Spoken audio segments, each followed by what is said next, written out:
Meeting is now called to order. Back Secretariat kindly confirm if we have a quorum. Yes, Mr. Chair, we have sufficient number to conduct business. And in this regard, may I request that the following members of the Beach and Works Committee be recognized as in attendance, Mr. Chair. Engineer Neil L. Macareg, Engineer Benedicto M. Cabral, Senator Lindsay Samosa, and Ms. Sophia M. Batilara. The provisional member is Ms. Sarah Jane Lopez Carrion. Members of the TWG present, Mr. Chair, are Ms. Alfidelia Esperlado, Ms. Rochelle Anby Palapal,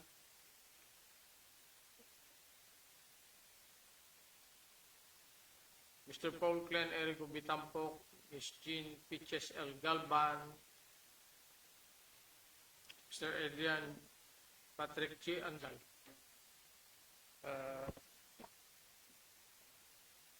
That's all, Mr. Chair.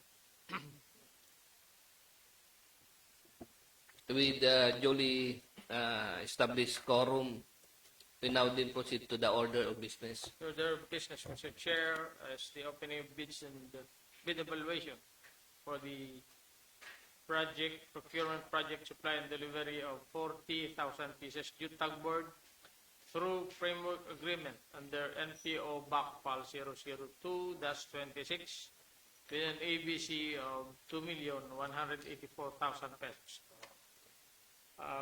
In this regard, may I request that the following bidders be recognized from Triplex Enterprises.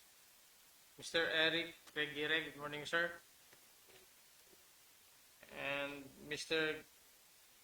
Gibardo Hamison Jr. from Embo Integrated and Trading Corporation. Good morning, sir.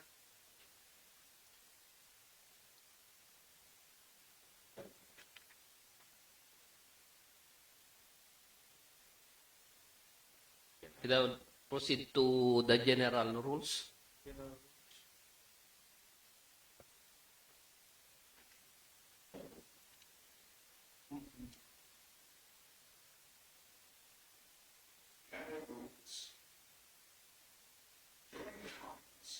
Participants are expected to follow the general rules to ensure an orderly proceeding.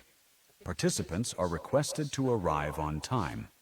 Bidders' authorized representatives who are physically present at the venue shall register and sign the official attendance sheet, while those participating through online platforms must indicate in the chat box their company name, company address, authorized representatives, email, and contact numbers.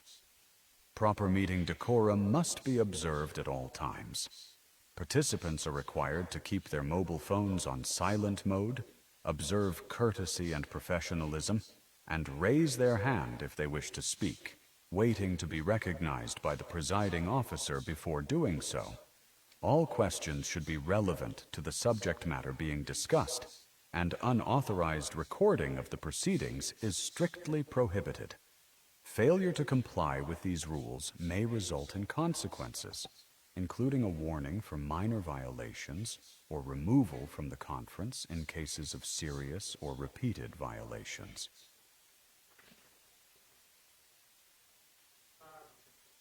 Mr. Chair, the BAC Secretariat respectfully informs the body that invitations were sent to the following in regards to this project.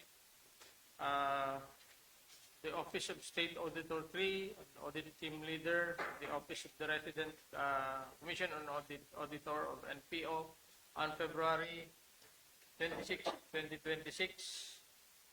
The Office of the President, National Printing Office Workers Association on the same day. To the Manager of Consumer Operations of the National Printing Office Multipurpose Cooperative, also on February 26, 2026. The Office of the Executive Director of the Philippine Business for Social Progress, also on February 26, 2026. and to the Office of the Secretary General of the Philippine Chamber of Commerce and Industry, also on February 26, 2026, Mr. Chair.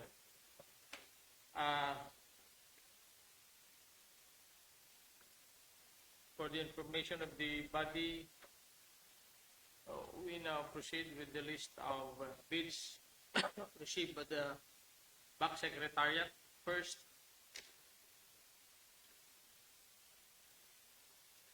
Embu Integrated and Trading Corporation, which purchased bidding documents on March 18, 2026 and submitted its bid proposal on March 23, 2026 at 7:42 a.m., followed by Triplex Enterprises Incorporated, which purchased its bidding documents on March 16, 2026, but submitted its bid proposal on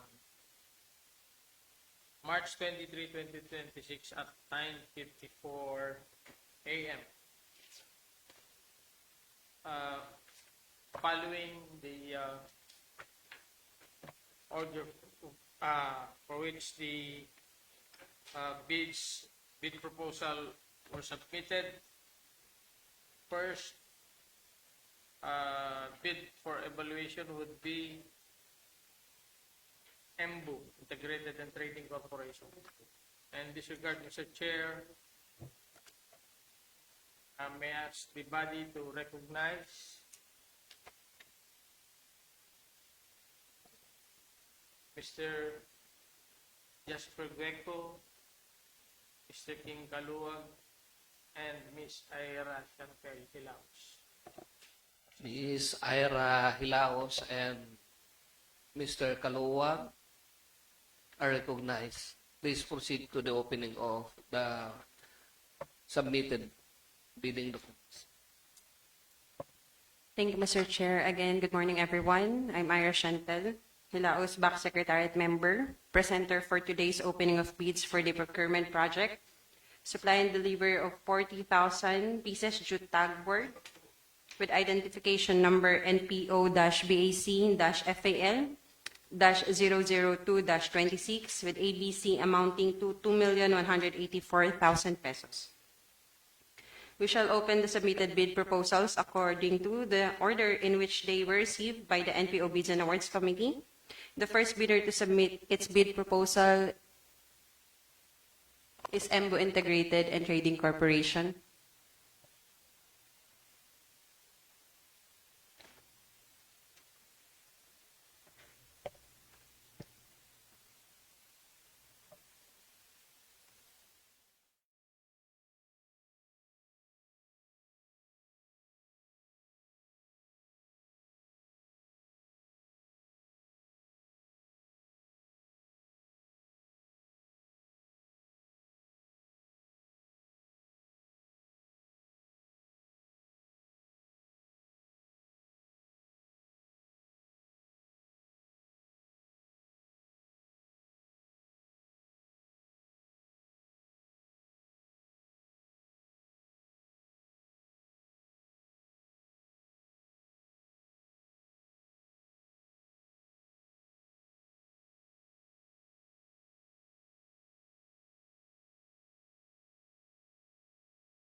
Assumption, Mr. Chair. Meeting resume.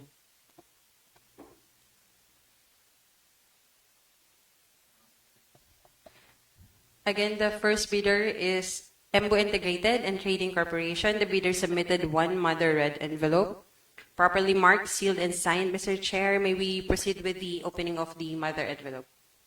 Proceed. Thank you, Mr. Chair.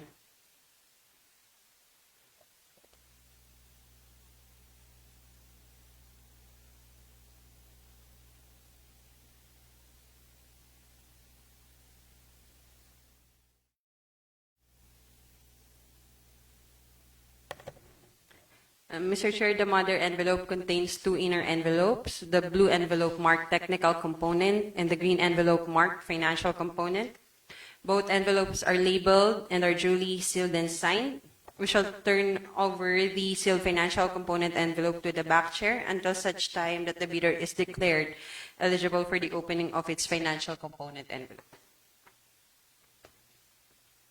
With your permission, Mr. Chair, may we proceed with the opening of the technical component envelope? Continue. Thank you, Mr. Chair.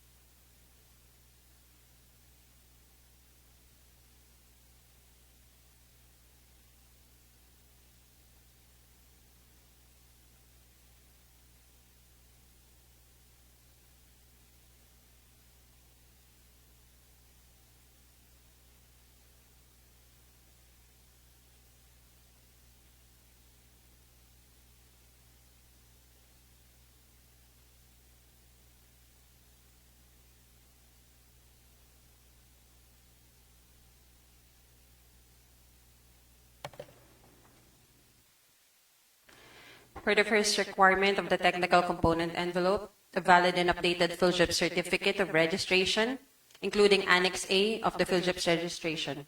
The bidder submitted its Bldg registration certificate with platinum membership with attached Annex A. The Bldg registration certificate was issued on March 18, 2026, valid until March 18, 2027. And it's Annex A with SEC certificate registration date December 23, 1988, Mayor's permit expiration date December 31, 2026, tax clear and expiration date July 14, 2026, audited financial statement date of filing April 29, 2025, pickup license not applicable.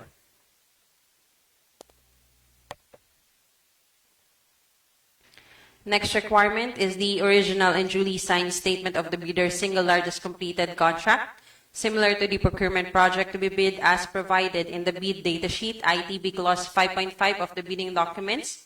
In the posted bidding document, Section 3, BDS ITB Clause 5.5 states that similar contracts are classified as supply and delivery of paper products as raw materials for printing purposes, and SLCC must be completed within a period of 5 years. The bidder submitted its original SLCC for the project titled Supply and Delivery of 4 Lots Printing Paper. The amount of contract is 21,759,945 pesos, which was completed on January 25, 2024, with attached sales invoice with number 194224, duly signed by Mr. Winston Uy, dated March 23, 2026.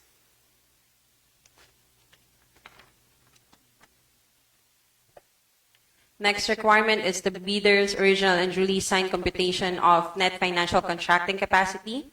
Must be at least equal to the ABC to be bid or the submission of the committed line of credit from a universal or commercial bank. In lieu of its NFCC computation, must be at least equal to 10% of the ABC to be bid. The bidder submitted its computation for the NFCC amounting to 2,694,355,048 pesos and 04 cents. Duly signed by Mr. Winston Uy at dated March 23, 2026. Next requirement is the bidder's original and duly signed statement of all its ongoing government and private contracts, including contracts awarded but not yet started, if any, whether similar or not similar in nature and complexity to the contract to be bid. The bidder submitted its statement of all its ongoing government and private contracts, consisting of 5 government contracts with various government institutions and none for private, duly signed by Mr. Winston Uy, dated March 23, 2026.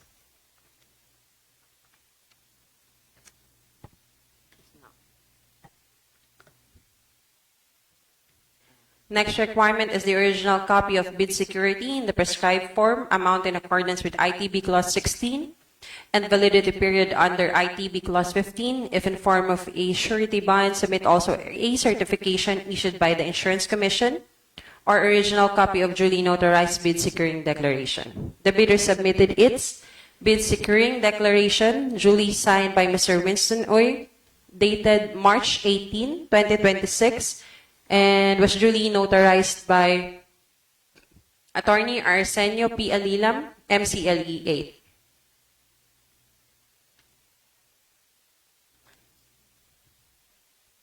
Next requirement is the conformity with the technical specifications under Section 6 and 7 of the bidding documents and supplemental bid bulletin, if any, which may include production or delivery schedule, manpower requirements, and or after-sales parts, if applicable. The bidder submitted Section 6, duly signed by Mr. Winston Uy, dated March 18, 2026. Also, the bidder submitted its compliance to Section 7,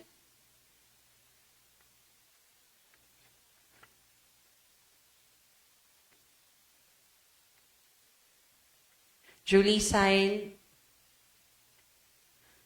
again by Mr. Winston Uy, dated March 18, 2026.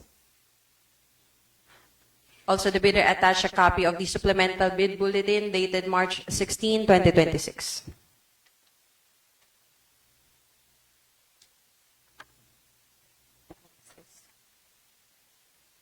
Next requirement is the original duly signed notarized omnibus warrant statement in accordance with Section 54.3 of RA 12009, and if applicable, original notarized secretary certificate in case of a corporation, partnership, or cooperative, or original special power of attorney of all members of the joint venture, giving full power and authority to its officer to sign the OSS and do acts to represent the bidder. The bidder submitted its original OSS, duly signed by Mr. Winston Uy, dated March 18, 2026, and duly notarized by Attorney Arsenio P. Alilam, MCLE 8.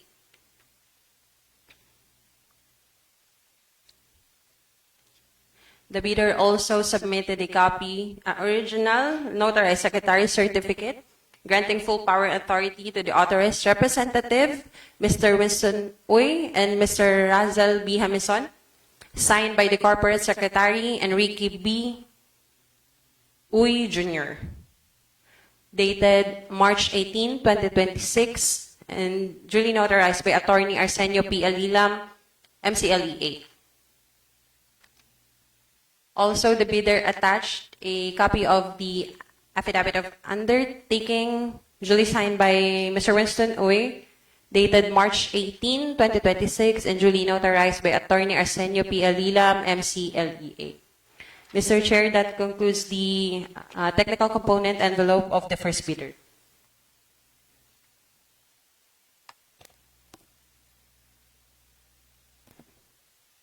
Opening of the second bidder, TWG will recommend based on omnibus.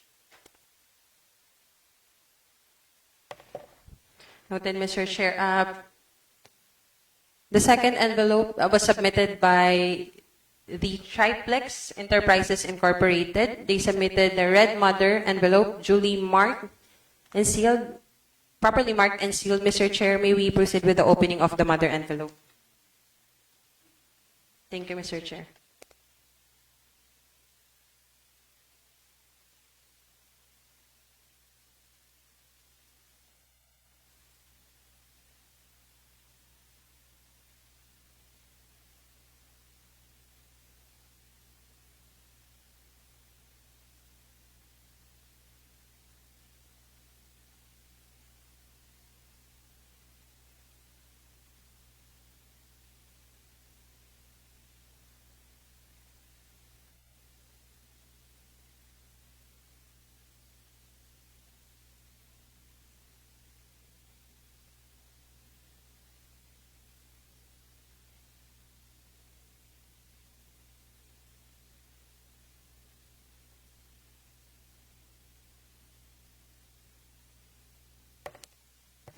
Mr. Chair, inside the mother envelope, it contains two inner envelopes, blue envelope marked technical component and green envelope marked as financial component. Mr. Chair, may we proceed in opening of the technical component envelope? Continue.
For the first requirement of the technical component envelope, the bidder submitted its PhilJEP's registration certificate with platinum membership with attached Annex A.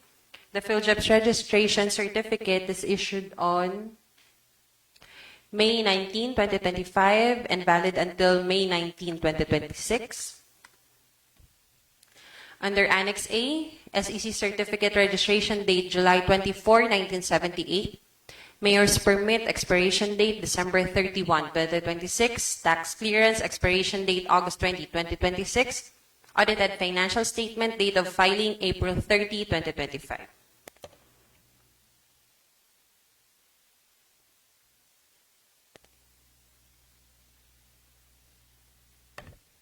Next requirement, the bidder submitted its original statement of bidder's single largest completed contract for the project titled 172,718 kilograms book paper, 40 pounds. Amount of contract is 9,499,490 pesos.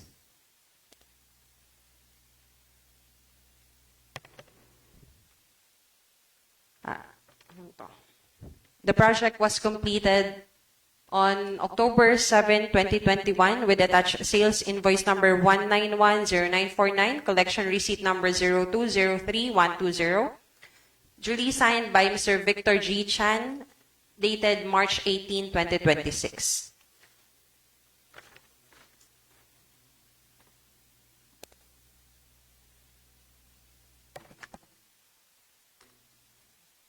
Next requirement is the bidder's original duly signed statement of all its ongoing government and private contracts, consisting of two various government institutions and none for private, amounting total to 28,097,880 pesos, duly signed by Mr. Victor G. Chan, dated March 18, 2026. With various attached proof for the said project.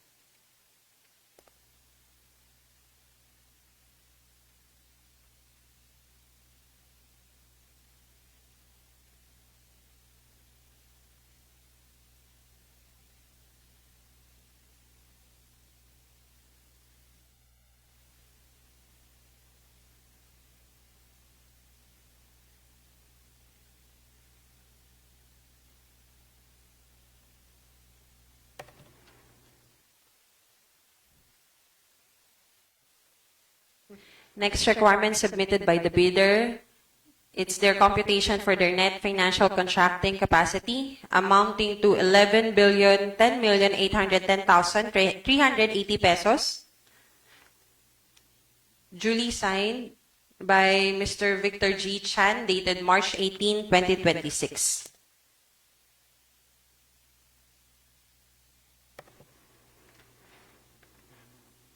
Next requirement submitted by the bidder is their bid securing declaration, duly signed by Mr. Victor G. Chan, dated March 17, 2026, and was notarized by Attorney Bernardino Lotilio, MCLE compliance number 8.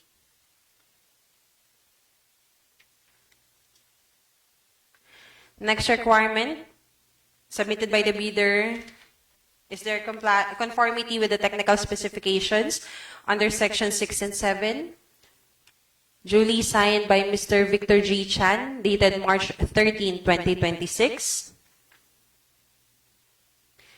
and their compliance to section 7, technical specifications, duly signed by Mr. Victor G. Chan, dated March 13, 2026. Also, the bidder attached a copy of the supplemental bid bulletin dated March 16, 2026. Also, the bidder submitted its original omnibus sworn statement duly signed by Mr. Victor G. Chan, dated March 17, 2026, and again duly notarized by Attorney Bernardino Olotilio, MCLE compliance number 8.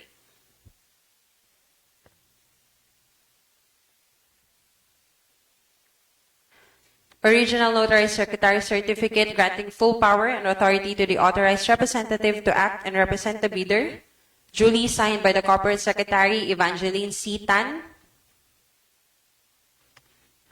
with stated representatives Mr. Victor G. Chan and Eric P. Regire, dated March 16, 2026, and was duly notarized by Attorney Bernardino Olotilio, MCLE compliance number 8. Also, the bidder attached a notarized copy of their affidavit of undertaking duly signed by Mr. Victor G. Chan, dated March 16, 2026, and again was notarized by Attorney Bernardino Lotilio. Mr. Chair, that concludes the technical component envelope for the second bidder. KWG's recommendation.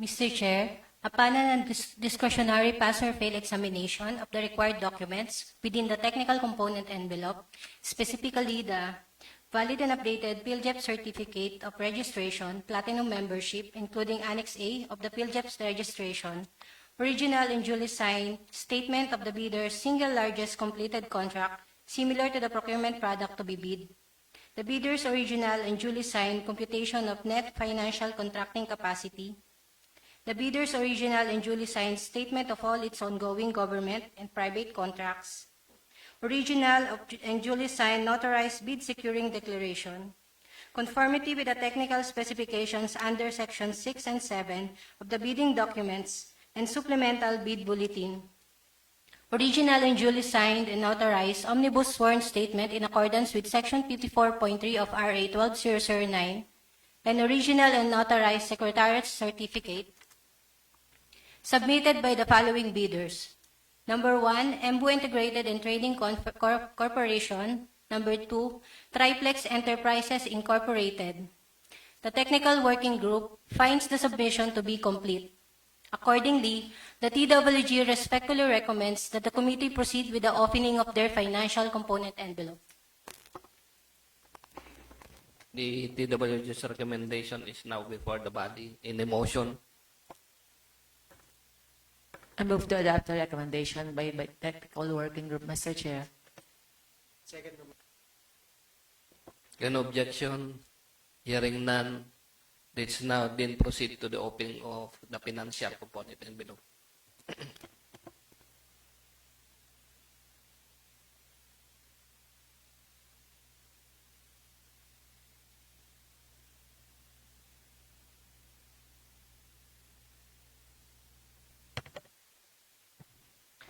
Again, with the declaration of the bidder's eligibility, Mr. Chair, with your permission, may we proceed in the opening of the financial component envelope?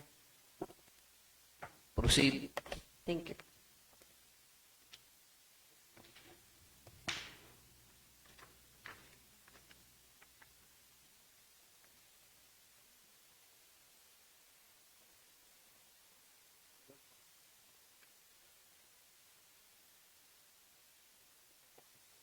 Again, for the financial component, first requirement is the original duly signed and accomplished financial bid form.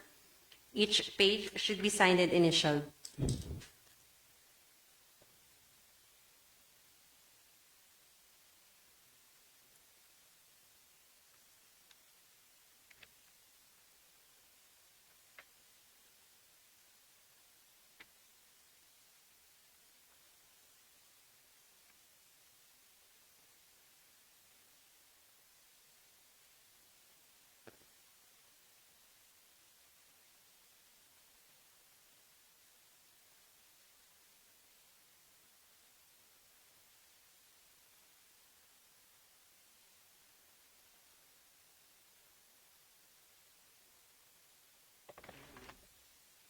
The bidder submitted its financial bid form consisting of 3 pages.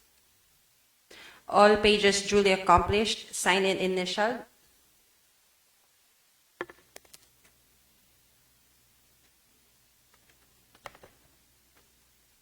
The bidder submitted its offer amounting to 2,184,000 pesos.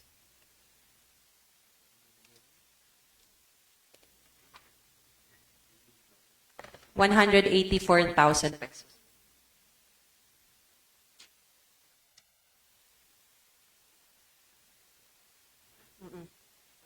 Again, duly signed by Mr. Winston Uy, dated March 23, 2026. Also, the bidder attached a copy of the price schedule, amounting also to 2,184,000 pesos, duly signed by Mr. Winston Uy, dated March 23, 2026. Mr. Chair, that concludes the financial component envelope of the first bidder. Please proceed to the opening of the second envelope for the triplex.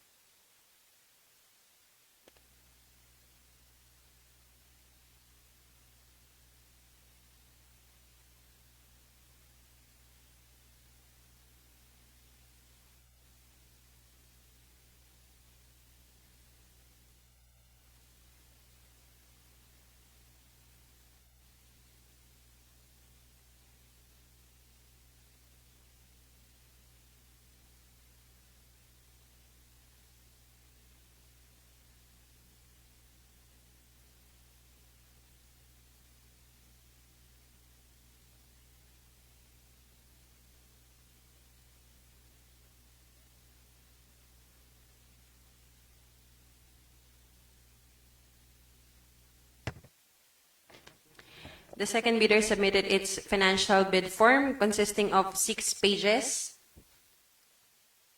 All pages duly accomplished and signed.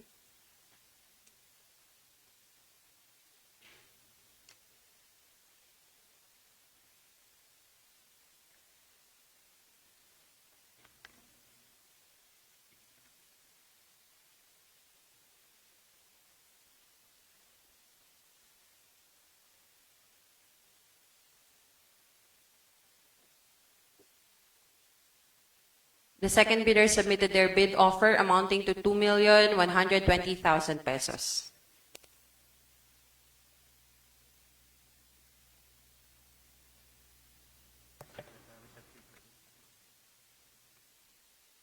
The bidder also attached the copy of their secretary's certificate, as shown earlier at the technical component envelope.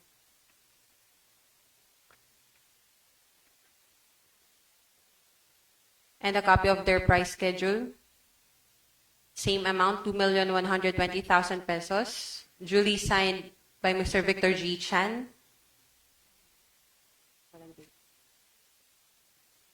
Mr. Chair, that concludes the financial component envelope for the second bidder. Thank you, Ma'am Ira. The Bldg kindly present your recommendation. Mr. Chair, upon examination of the required contents of the financial component envelope submitted by the following bidders. First one is Embu Integrated and Trading Corporation. Second, Triplex Enterprises Incorporated. as prescribed under the IRR of RA 12009, Rule 8, Section 52, the TWG finds the submission complete and compliant with the requirements. Accordingly, the TWG respectfully recommends the formal acceptance of their financial proposal and further recommends that the bids be considered for detailed bid evaluation to determine its calculated price. The TWG's recommendation is now before the body in a motion. I move to adopt the recommendation made by the TWG, Mr. Chair. Second the motion. Any objection? Hearing none, the recommendation is adopted.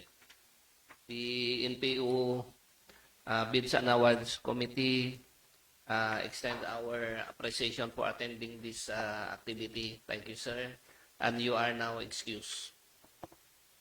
The TWG is directed to proceed with the bid evaluation.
Mr. Chair, the TWG would like to present the bid evaluation report for the project supply and delivery of 1 million sheets white book paper through framework agreement with identification number NPO backfile 001-26. Yes, Engineer Cabral. Kindly correct the figure. If it is 1 million, because this is only 1,000. Thank you. Continue.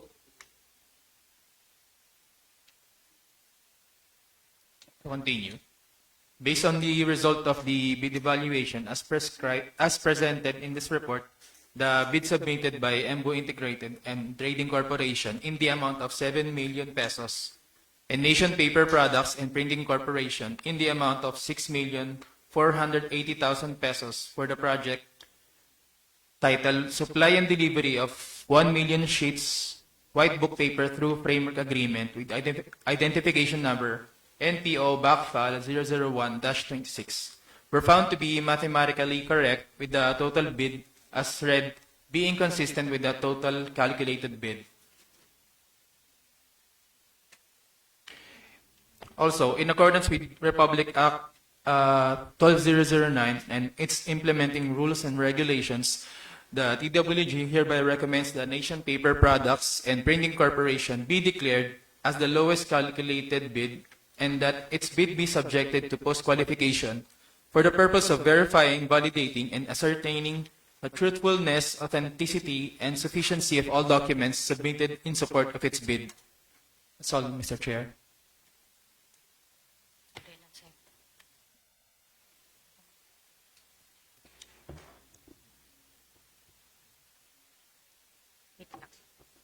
The TWG recommends for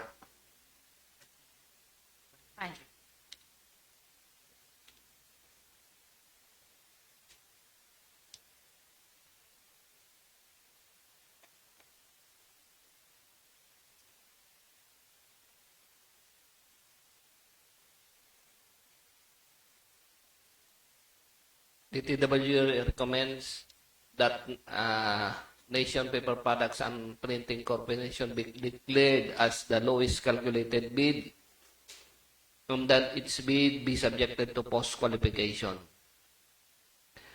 Any motion from the members of the back? Mr. Chair,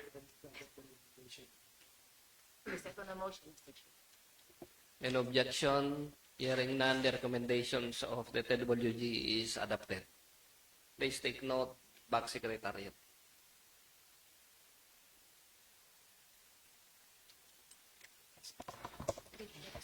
duly noted, Mr. Chair.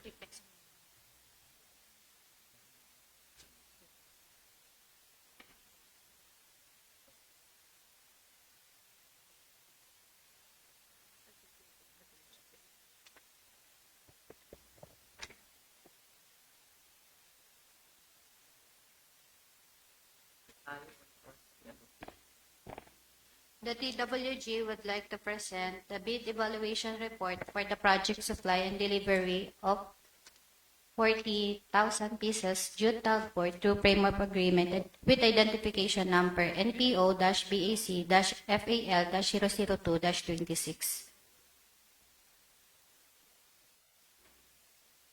Based on the result of the bid evaluation as presented in the report, the bid submitted by EMBO Integrated and Trading Corporation in the amount of 2,184,000 and Triplec Enterprises Incorporated in the amount of 2,120,000 for the project title supply and delivery of 40,000 pieces Jute Tagboard through framework agreement with identification number NPO-BAC-FAL-002-26 were found to be mathematically correct, with the total bid as read being consistent with the total calculated bid.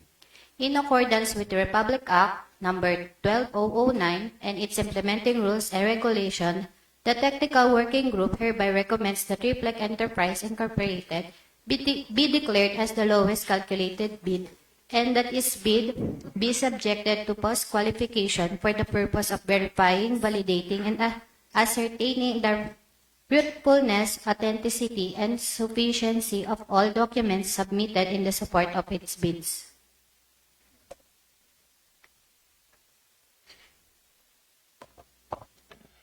With the departure of the chairperson, the presiding officer is the vice chairperson. Please address him as the chairperson or chair.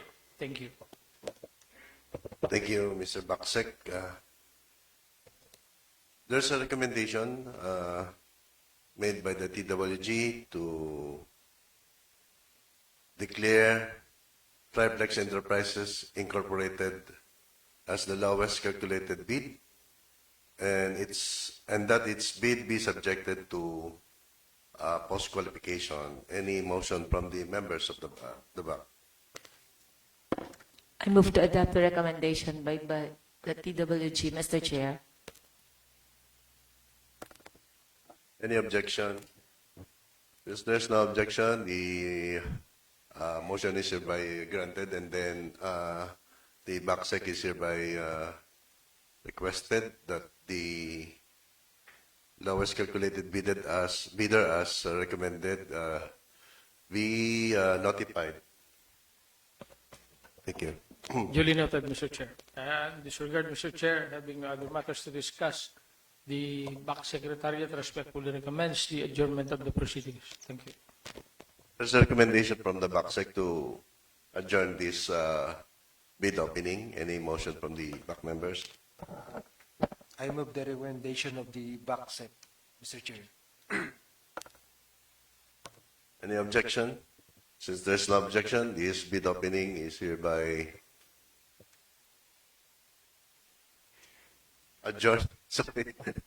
At exactly 11:27 in the morning. Thank you.